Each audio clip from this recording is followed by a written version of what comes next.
Assalamu alaikum wa rahmatullahi wa barakatuh.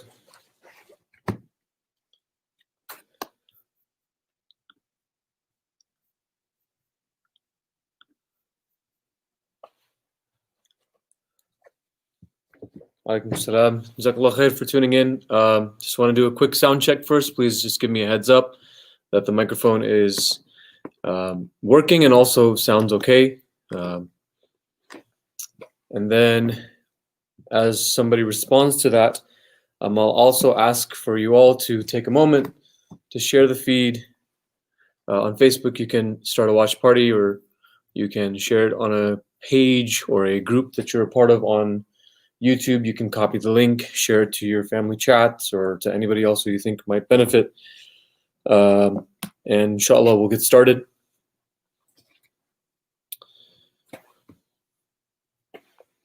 Perfect. So the hadith that, well, I should start properly.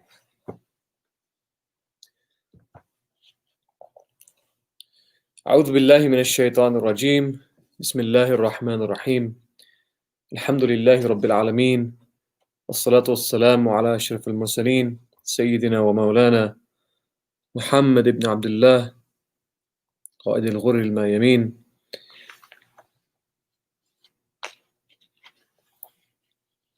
اللهم صل على سيدنا محمد وعلى آل سيدنا محمد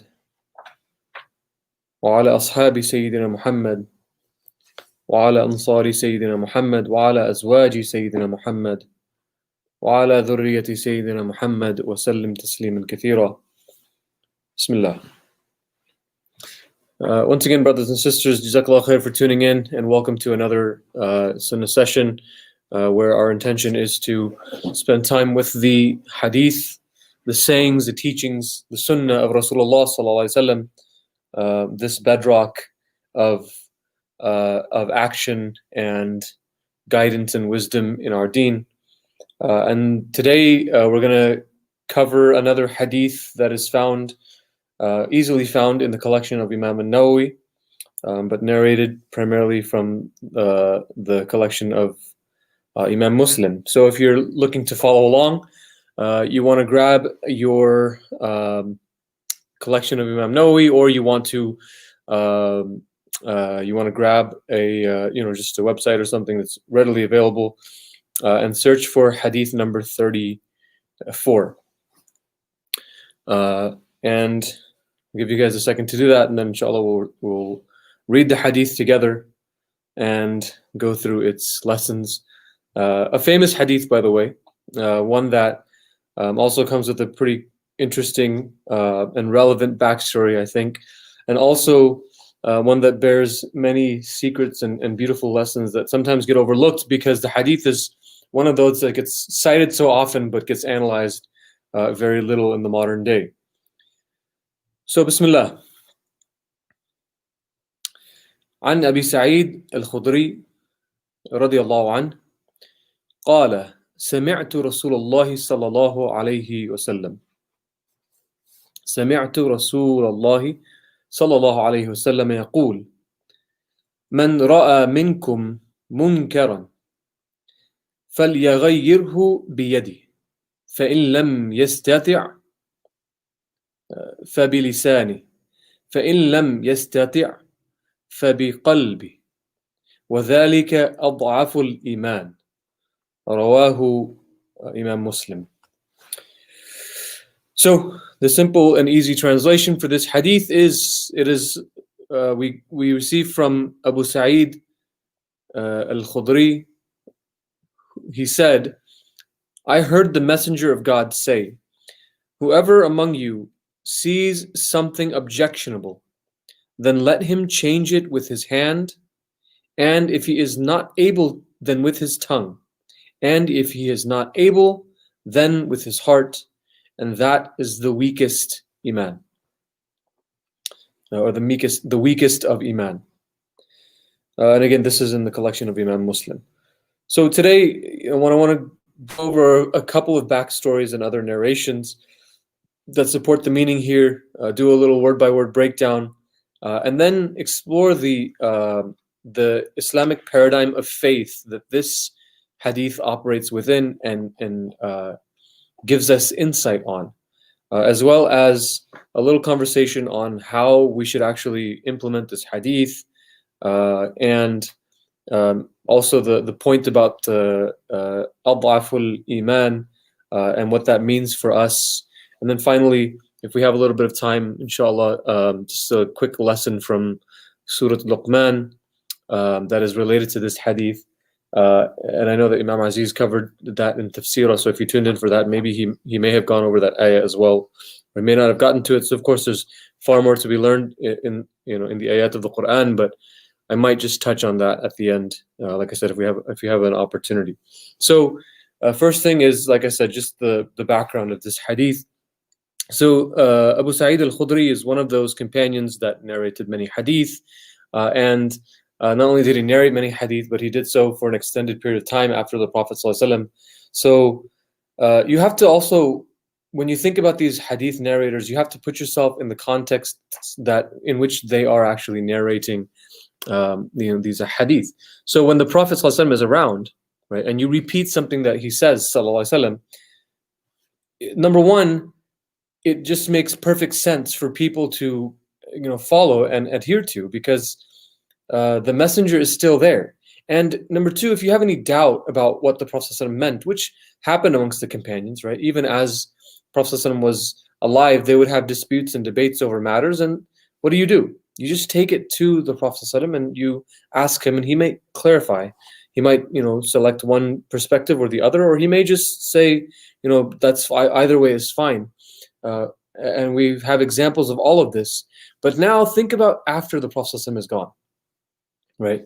So in the early years, you have, Abu Bakr as-Siddiq, who is, the closest friend of the Prophet ﷺ and this great caretaker of the teachings of Islam, right? And so in the political development of the Muslim Ummah, you still have this very, very deep appreciation and love for the traditions and the teachings of the Prophet ﷺ. This idea of what would the Prophet ﷺ do is active on their minds, right? And this continues through what we now refer to as Khulafa al-Rashidun, right? Those rightly guided Khulafa. Those Khulafa who followed the Prophet ﷺ, those four companions who followed him in their in political succession, as well as in terms of ensuring that the community as it developed, even politically, which can be very complicated and very very difficult on the different peoples that are coming together and having to mold and blend their differences and cultures under this this new umbrella of the ummah. Still, that was maintained, that importance and seriousness about the message and the teachings of the Prophet ﷺ. And then over time it began to wane, right? Now the narrators of hadith, they still found themselves in opportunities to tell people like, hey, the Prophet ﷺ said this. Whether you accept it or not, that's what he said. Right? Whether you follow it or not, I have a duty to make sure that I clarify to you what he said, and I hope that you would follow what the Prophet ﷺ said. But a recognition that might not always be the case, right? And so what do you do then? How do you respond? How would we respond? Some people may decide to say, you know what, I should just keep my mouth shut because I really don't have much influence or authority. Others might say, no, I have to speak no matter what. The truth is the truth, and I have to, I have to make sure that I'm vocal about it and I do what I can. And others may take it on a case-by-case basis. Others may just, ignore it entirely and say, you know what, let's just go with the new folks in power, right? They say they're Muslim, so at least we just stick with that, right? That's all we need, isn't it? And so these narrators of hadith, these companions, were in such situations, and this hadith, not only is its story applicable, but its lesson is also applicable. It's like a kind of the hadith itself is narrated in a context that perfectly exemplifies the actual lesson. So the backstory is that Marwan, and I think this is Marwan the First, who was one of the early Khulafa from Banu Umayyah, right? The Umayyad dynasty. He was the first in the line of the Marwani Khulafa, who replaced the Sufyani Khulafa, the ones who were descendants of Abu Sufyan. These are all Marwan and his descendants, right? And so so it was Eid, and of course, it was customary for the Muslim Ummah to gather together on the day of Eid, as we try in our time as well, but we struggle, and obviously there are always, unfortunately, politics associated around such a large gathering as Eid. And Marwan, who was the Khalifa, or the ruler at the time, was going to give the khutbah after and the prayer, right? And if you've been for Eid, you know that the khutbah happens after the salah, right? But he gets up and he prepares to do the khutbah first, like Jum'ah. And somebody else stands up. When he notices this, someone stands up and says, that for Eid, the khutbah is supposed to be after the prayer. And so he responds by saying, well, we've changed that. We've left that practice. We've abandoned it. So what? What's the problem? Right? I think he said, قَدْ تُرِكَ, right? We've left this. And Abu Sa'id al-Khudri is there.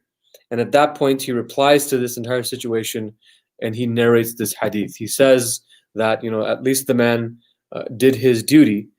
For the Prophet ﷺ said, مَنْ رَأَى مِنْكُمْ مُنْكَرًا فَلْيَغَيِّرْهُ بِيَدِهِ وَإِنْ لَمْ يَسْتَطِعْ فإن لم يستطع بلسانه فإن لم يستطع بقلبه وذلك أضعف الإيمان. This is the context in which the hadith is narrated, right? Another one of the hadith of the Prophet ﷺ, which kind of gives a similar meaning, he mentions that every prophet has his disciples, his hawariyun, right? Those who are close to him that learn. So not just anybody and everybody around, but those who are close to that Prophet, any prophet it might be, and they learn his teachings and his lessons and his message, and it is their duty to then share that with others. Now after them come a group of successors, and successors after that. And some of those people would say what they do, they would say and preach what they don't actually do in person. Or they do things that they're not told to do, that don't actually come from the religion. So that's bringing it from other places, right? And the Prophet ﷺ then follows this up by saying that that jihad against those practices and those changes and those people who are making these inappropriate and unwise changes and alterations to the religion, jihad with their hand is a reflection of a mu'min. So if you try to stop them from doing this, then you are a mu'min. And if you try to stop them with your tongue, that kind of jihad is also a reflection of a mu'min. And even jihad with the heart to despise what they're doing is also a reflection of a mu'min. And then he says, there is after that not so much as a grain of mustard worth of iman. Meaning, if you can't even bring yourself to despise it, or to feel in your heart that this is wrong, and wish that it wasn't this way, and see and feel the wrongness of it, then at that point your iman, according to the hadith of the Prophet ﷺ, is definitely in question. Just a kind of word-by-word breakdown of the hadith before we get into some of the lessons. The Prophet ﷺ says, "Man ra'a," whoever of you sees, right? So obviously this means to see something wrong, but also it means to become aware, right? So if you didn't see it yourself, but you have good evidence to believe, substantial evidence to believe that something not right, something objectionable is taking place, then you fall under what the Prophet ﷺ instructs in this hadith. Then you should do what you can to change it. The next word that I think is worth exploring is the word munkar. which in this hadith, man ra'a minkum, whoever from you sees munkaran, something that is rejected. Munkar is not just not just easily translated as something wrong or something bad. It's something that is widely known and kind of understood as being evil, right? Think about this. There are some things that are evil, but maybe they're not necessarily widely understood to be so, right? Because of the culture of the place, or because of the background of the people, or whatever it might be. But then there are also those things which just everybody knows it's just wrong, right? And it's just not acceptable. But for one reason or another, it's being made acceptable, right? So this is something that is rejected or objectionable or disavowed, right? And you might wonder, like, well, if something everybody knows is wrong, then why would anybody even be doing it, right? Why would this even be a problem? But I mean, look at our own context, right?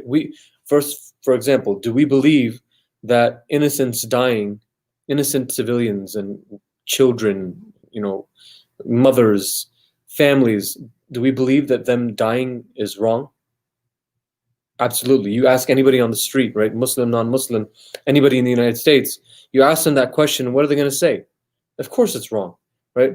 Yet, our tax dollars are funding military expeditions and death and destruction being leveled against people in parts of the Middle East, in parts of Afghanistan, and in other parts of the world as well. Right now, still to this day, right? So, yeah, we all agreed that it was wrong. We all agreed that it's objectionable, it's munkar, right? But here we are in a situation where it's actively happening, and we have a duty to do something about it according to this hadith, right? Do we believe that taking young children away from their mothers is wrong? Can we think of any circumstance, where a mother who loves and cares for her child, and a child who loves and needs his mother, we should separate them for an extended period of time?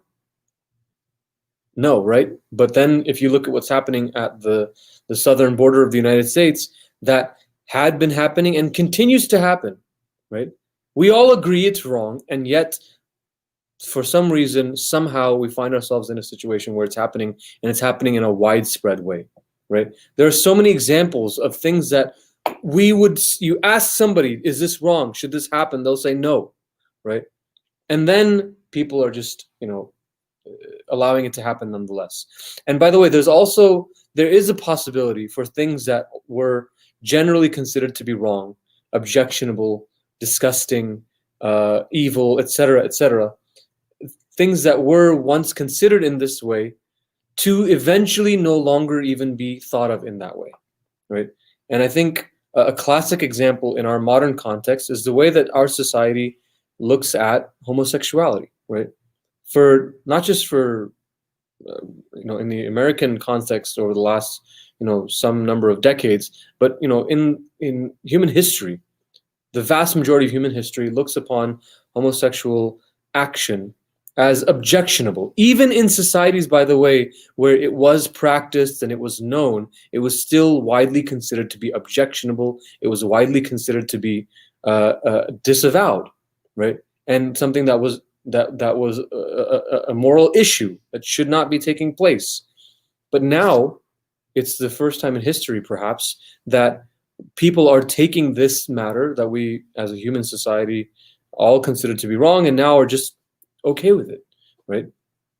Well, as Muslims, we don't just bend our morals to these kinds of whims, right? We see something wrong, and we do what we are supposed to do, what we can do in an appropriate way to change it, or to attempt to change it at least. And that brings me to the third word here, as he says, فَلْيُغَيِّرْهُ, which is it's the form 2 version of the verb, which comes from ghara, which actually has a variety of meanings. But يُغَيِّرْهُ means that you change it. He should change it. He must, or he takes action to change it or to cause it to be different. right? Doesn't just mean, by the way, to stop it. It means also to adjust it, to decrease it, to minimize it, right? There's a variety of meanings here in this particular word that go beyond just, you see something wrong and you stop it, right? It's not just that sometimes you can't just stop it right away. You can do other things though, right? You can try and, select something that's a lesser evil, right? And this is part of the meaning here. فَلْيُغَيِّرْهُ. Then are the three things that the Prophet ﷺ instructs us to use in order to engage in this attempt at changing something. The first one is biyadi, with his hand. You should try and change it with his hand. Now, it's not just a reference to your hand, like you don't just have to physically go and stop something, but we understand this hadith to also mean that you use your ability, right? You use what you have at your disposal. It means that you take action. The yad is typically a reflection or a kind of a symbol in the Islamic context, the Quran and even in the hadith. It's like a common word that is used to indicate taking direct action, right? Whether that means, actually using your hands or using tools or using power at your disposal or going somewhere, right? It means to take some actual action, to take some steps to try and stop the thing or to change that thing which should be changed. To use your power, whatever is within your direct power and influence, your direct power, let me say, not influence. And then is the second mechanism that we should use to enact change of something that is objectionable, bilisani, right? And this really helps us to understand why the Prophet ﷺ is talking about munkar here and not just any specific evil, right? Bilisani, right? With his tongue. Lisan comes from the word lesanun, right? Which means eloquence. Right? It's not just words, but it's eloquence. With his eloquence, with his tongue, with his effective communication methods, right? With his or her social media platforms, with whatever it is that becomes an extension of your eloquence. And all eloquence is the ability to express your ideas in a way that is convincing, in a way that is enlightening, in a way that is moving to others, right? So to use your eloquence, right? Now, again, this is not just to walk outside and just shout, because that's not eloquent, right? That may be words, but that's not what the Prophet ﷺ says here. He says, bilisani, right? With his tongue, with his eloquence. Another factor of eloquence would be influence, right? So maybe you don't have direct power over something. You can't tell someone to do something directly, but maybe you can tell them something that will influence them, right? You can share something that will influence someone. You can explain something that will cause them to think in a different way, right? So this is bilisani, right? And finally, biqalbi, with his heart or his core, his essence, his self, and that the Prophet ﷺ describes as al-dha'aful iman. Al-dha'afu is like the superlative form here, meaning the most weak, from dha'ufa, which means to become frail, something that kind of withers and kind of weakens and becomes frail, right? So this is not just that a weak state of iman, but a weakened state of iman is also implied in the statement. All of this is said, brothers and sisters, within this kind of general Islamic paradigm on what faith actually is. What is iman? What is faith? What is belief in the Islamic context? And this has direct consequences for us, right? Because we consider ourselves to be people of iman. When Allah subhanahu wa ta'ala says in the Quran, Ya ayyuhalladhina amanu, we imagine, we believe He's talking to us, right? Oh, you who claim that you have faith, or you who are of faith, right? When Allah subhanahu wa ta'ala refers to al-mu'minun in the Quran, we hope and pray and believe that He's talking about us. All of this notion of belief and faith in the Quran exists within a certain paradigm, and this hadith helps us to understand that paradigm. It's so essential for us and our the way that we are as Muslims, right? Number one, what are other paradigms of belief that exist out there? At least we should examine one to compare. There's the paradigm of belief that is common amongst the Western world, which is expressed through Christianity, right? It's just that you believe, you just accept a certain idea, right?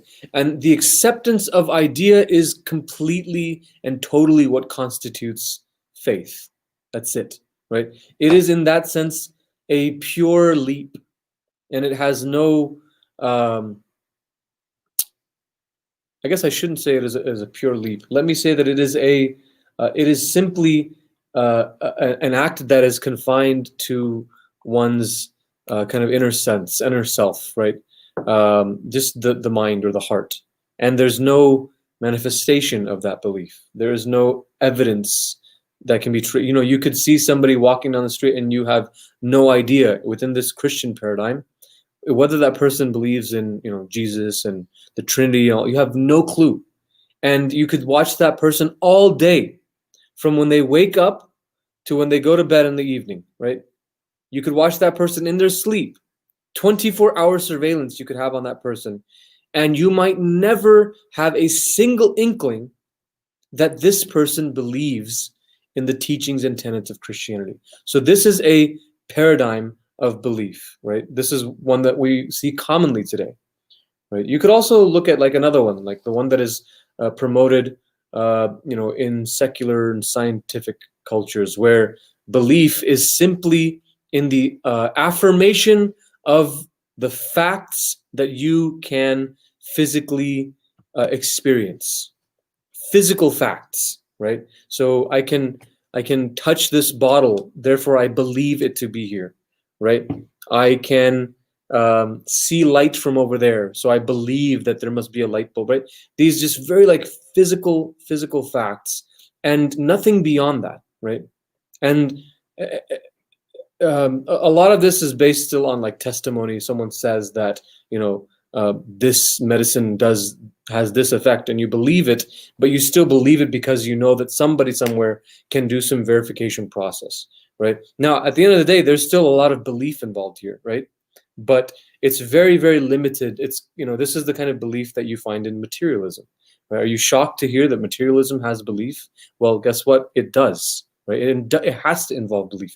Any human knowledge, any knowledge, period, must involve belief, because there is absolutely no way, it's impossible for us to verify every single statement or claim made within that vast realm of human knowledge, right? So either you just say that, no, I reject all of the things except the things that I verify for myself, or you say, yes, even though I might be a materialist, I still believe these things that are said to me, right?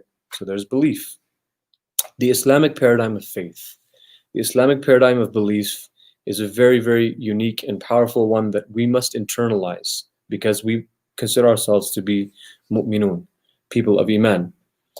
And just remember, first clue here is that famous hadith Jibril, in which Jibril alayhi salam asked or said to the Prophet sallallahu alaihi wasallam, "Akhbirni anil iman," inform me about iman.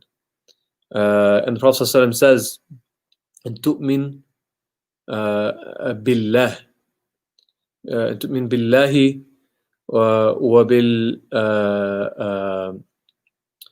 wa malaikatihi wa kutubihi wa rusuli." Right? He says you have faith in these things, and he lists off the 6 articles of faith that we typically refer to, right? I'm less interested today in just the actual exact things that the Prophet ﷺ mentioned. Of course, we all have faith in those things, but I want to just point out to you how the Prophet ﷺ expressed it, and how the Arabic language, it's beautiful. It's sometimes when you explore these, the ayat of the Quran, or you explore even the hadith of the Prophet ﷺ, you start to get this feeling and this kind of belief that Allah subhanahu wa ta'ala perfected and beautified that language itself in order to serve the mission of the religion, right? The Prophet ﷺ says, "And tu'min billah," right? That you believe billah. The particle is the ba, right? Ba in front of the word. So billah, bil rusul, right, etc. Everything is with a b, right? This particle, the grammarians say the bi implies action. It implies some active behavior. It's not a passive particle, right? It is a kind of particle that has an implication of some kind of movement, some kind of action being taken. Also, it implies a kind of companionship, right? It implies a kind of togetherness, right? So that's the first clue right there in the Islamic paradigm of faith. Now, what do we get from this hadith? We get the few things, right? We get this one thing, and then I'll explain what that means. The piece that we get here is that faith must compel action. It must compel some kind of action. Even if the action cannot be taken, it still compels the action, right? That's what faith is, that it must compel you to want to do something, to have to do something. It's like pressure that builds up that has to like kind of have an outlet of some kind. It has to have some kind of manifestation. That is the Islamic paradigm of faith. So the Prophet ﷺ says that your faith must compel you to action by your hand, and this is the most complete manifestation of faith. The most complete manifestation of faith is that you actually take the action. You actually go and do the thing that you feel compelled to do, right? You believe in Allah, and you know that Allah subhanahu wa ta'ala wants you to pray, and so you're compelled to pray when the time comes, right? This is a complete moment of faith. Then there is the kind of incomplete manifestation of faith, which is bilisani, right? But with his tongue.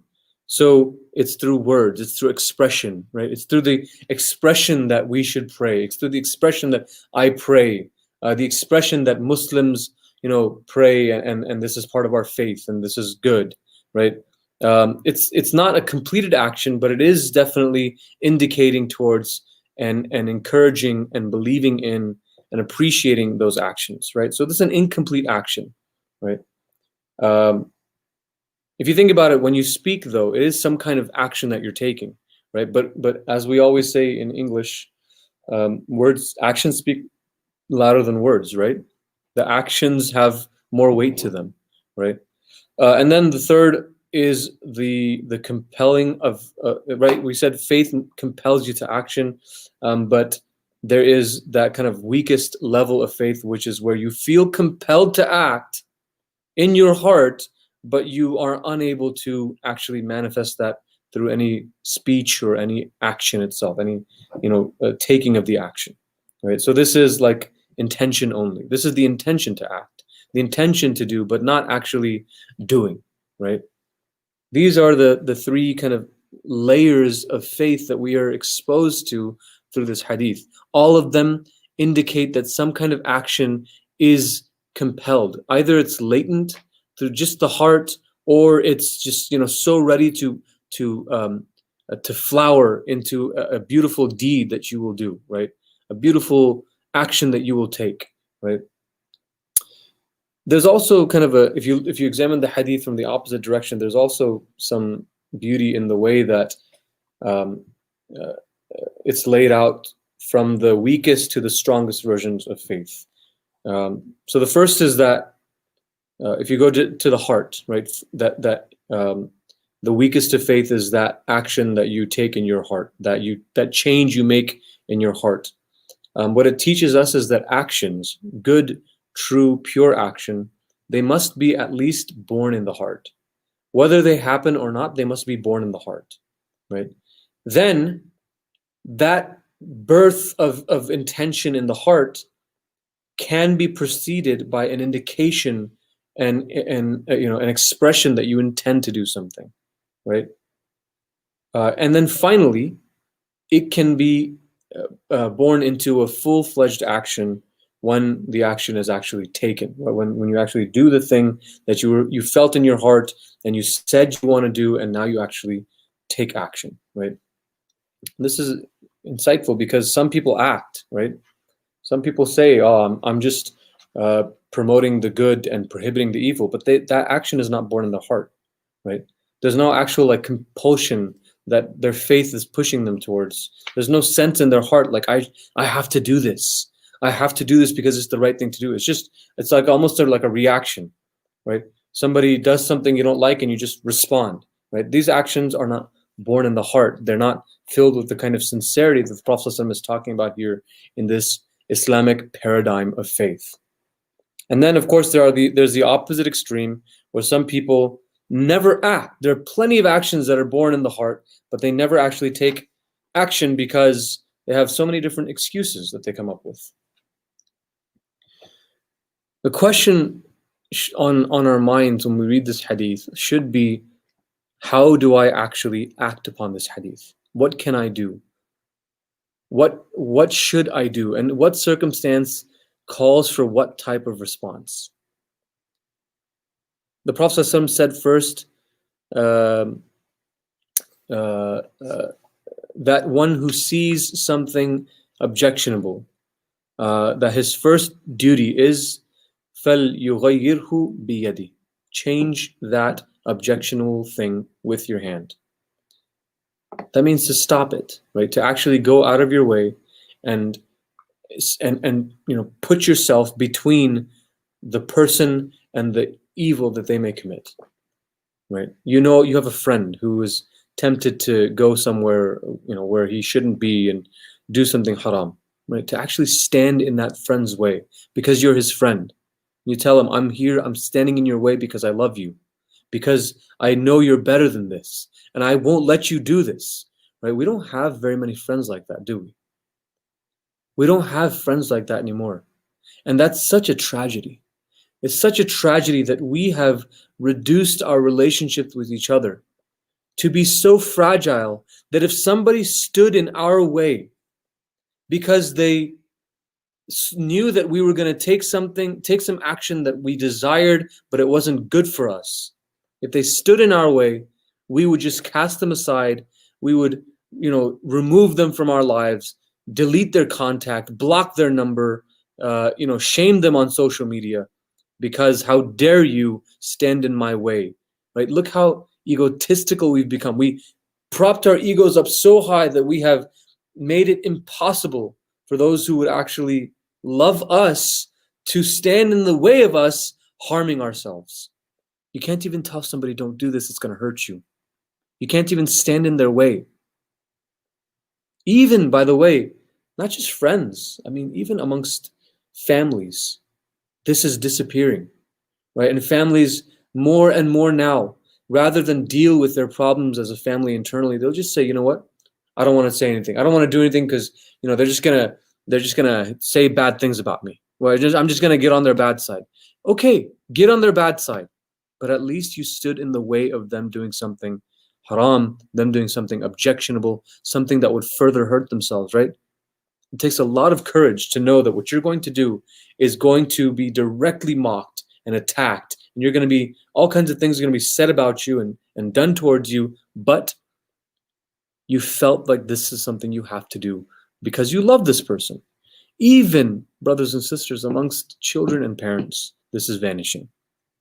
Parents are now feeling less and less like they can stand in the way of their children, their older children typically, doing something that they want to do, even though it's objectionable, it's haram, right? Parents saying, well, it's okay, he can have a girlfriend so long as, he doesn't, abandon Islam. What kind of thinking is this, right? How much have we reduced our relationships, and how much have we reduced our iman, right? Isn't it interesting, by the way, brothers and sisters, that this reduction and destruction of our faith and the weakness of our faith is reflecting in the weakness of our relationships? It's reflected in the weakness in our relationships, meaning if we could just strengthen our faith, we would be more courageous and more sincere, and we would be able to establish more meaningful and robust relationships. There's actually a direct connection. If you are courageous and sincere with somebody, right, you may get on their bad side in the beginning, and you may butt heads a lot, but you're gonna be honest with them and sincere with them, and they're gonna be the same way towards you. And over time, that relationship is solidified, right? It is forged through that fire, and that's because you had this kind of iman that compels you to this courage, that compels you towards righteousness and to act and to change something that you see that is wrong with your hand, to take actual action, to stop the thing that's happening, to take direct action against it, to help somebody, right? This is also biyadi, right? To lend a helping hand, to say, you know what, you're struggling and you're going through this thing and it's causing you to do this sin, or causing you to be in this really bad situation. Let me help you out.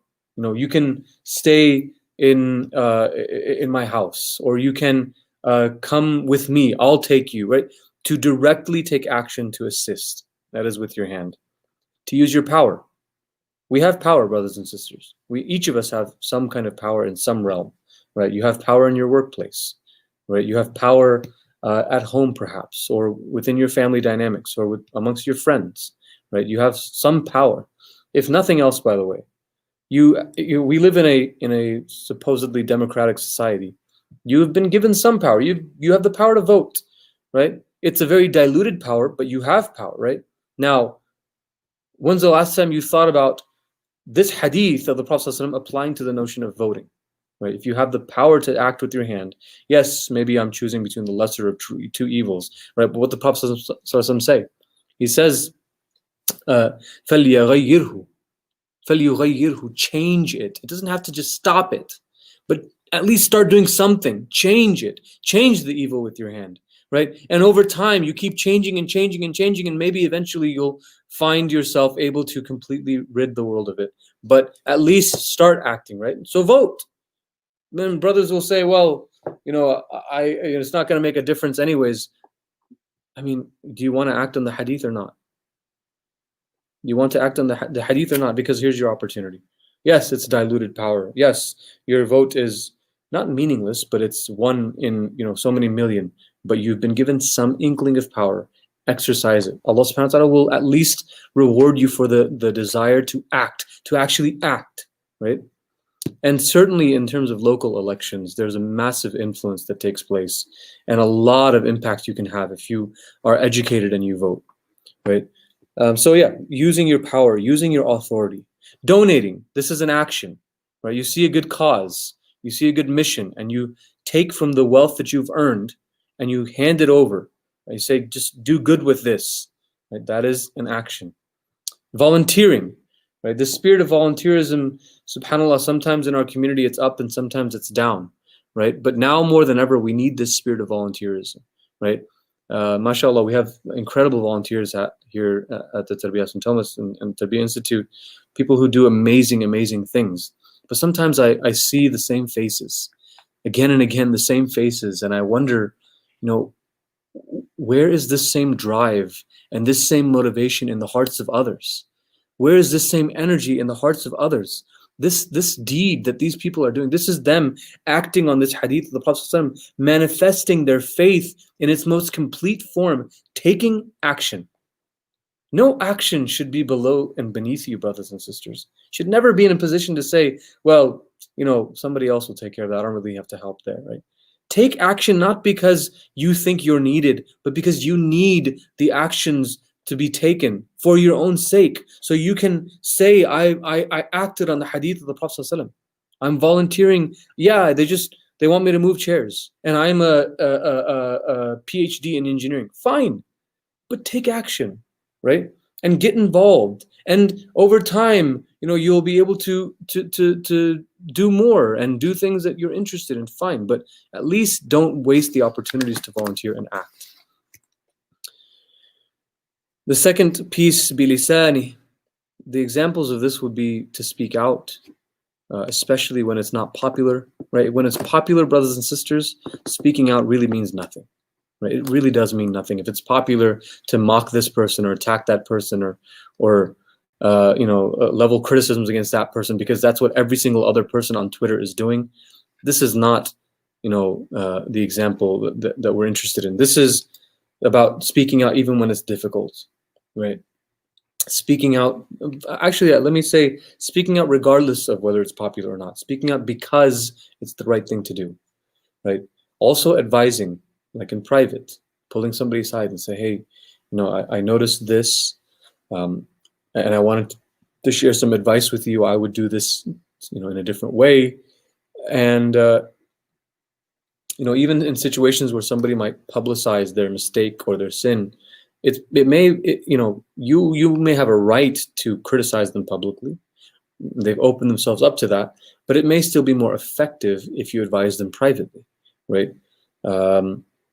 Bilisan means to use your eloquence, to use your platforms on which your eloquence is expressed, right? I don't know, make memes, to criticize something that is wrong, right? To show why it's wrong, to use your influence, right? This is different from using your power, right?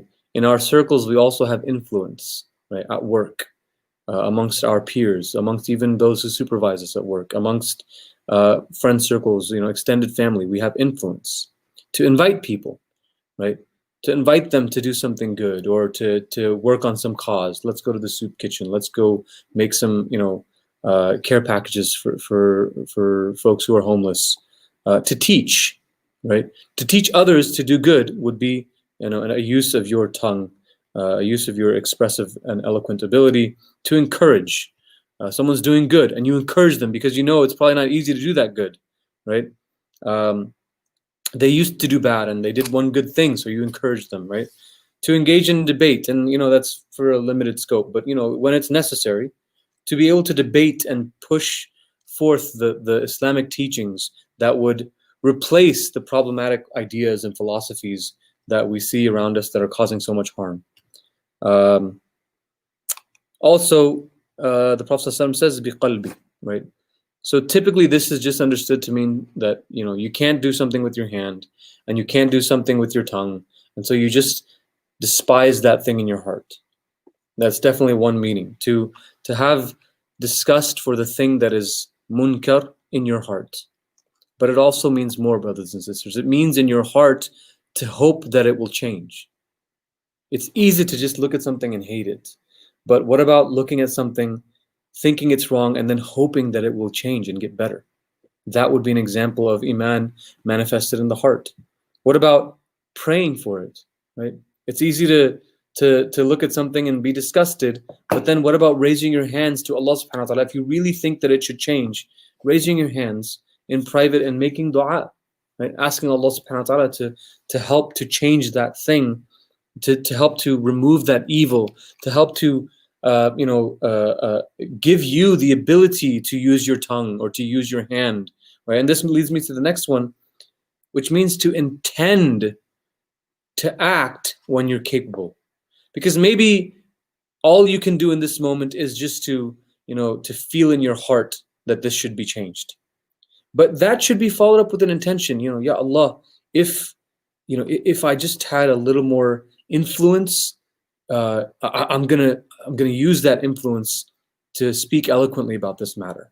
If I just had a little more ability, I would act, right? And then intend to act. Don't just say if, but when. When I have more influence, when I have more resources available to me, I will act, Ya Allah, right? Some other advices that come from some of the great scholars of Islam on this hadith. Ibn Taymiyyah, he mentions that when engaging in this, promoting and enjoining what is good and prohibiting what is evil, you have to be careful to make sure that your actions do not create a greater evil, right? So you're trying to get someone to stop doing something that is considered munkar, or people to stop doing something that's munkar, and then the method you use actually ends up pushing them towards even more munkar, right? So if somebody commits a sin, for example, your behavior, your actions towards them should not cause them to further, to do a greater sin, right? Maybe they have a problem with alcohol. Your actions should not push them to abandon Allah subhanahu wa ta'ala entirely. Right? That would be a greater evil. Imam al-Shatibi says that the da'i, the one who engages in this kind of prohibiting and preventing and speaking out against what is bad, what is munkar, what is objectionable, when he acts, he must anticipate the consequences of his actions. He must think about, like, if I do this, what are the consequences going to be? And if he doesn't, he may be blameworthy for those consequences. Because it's not enough to just say, well, I'm just going to go out there and start shooting from the hip, winging it, and let's see what happens. It's not enough, right? You must plan, you must think, you must intend, you must be thoughtful in this process. Don't let that be an excuse. Well, I haven't thought of a plan yet, so I'm just going to sit here and wait until the entire country is doing this disgusting thing. That's not an excuse, right?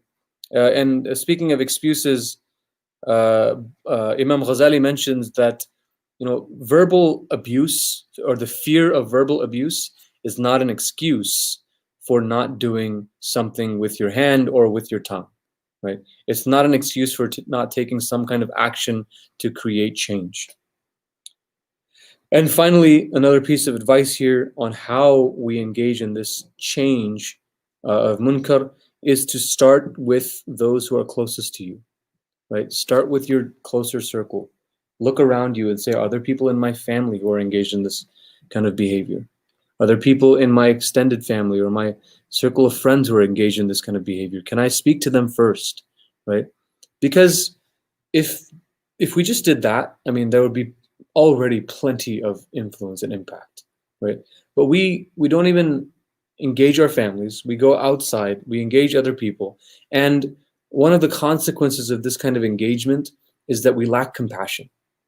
When we engage our families first, we typically have more compassion towards them. We're careful, we're gentle, we're hesitant. We want to be really methodical with our words, and we don't want to hurt them. We really hope that it works out, that we really hope that they listen and they understand. So you really go through this practice of getting it right. And even when you get it wrong, you apologize and you want to make it better and you try again, right? This breeds a kind of compassion in the heart, so that you take that same kind of compassion that you learned and that same compassionate methodology when you go further out, right? To speak to others, right? You can say, you can know that this is the way that I can approach this matter that's effective. These are the things that might be offensive.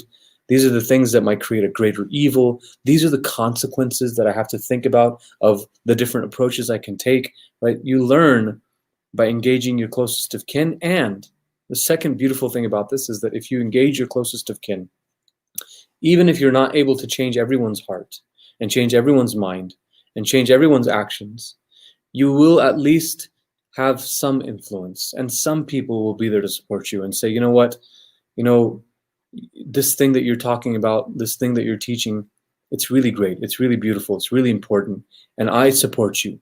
And let me know what else I can do. Let me know how else I can help.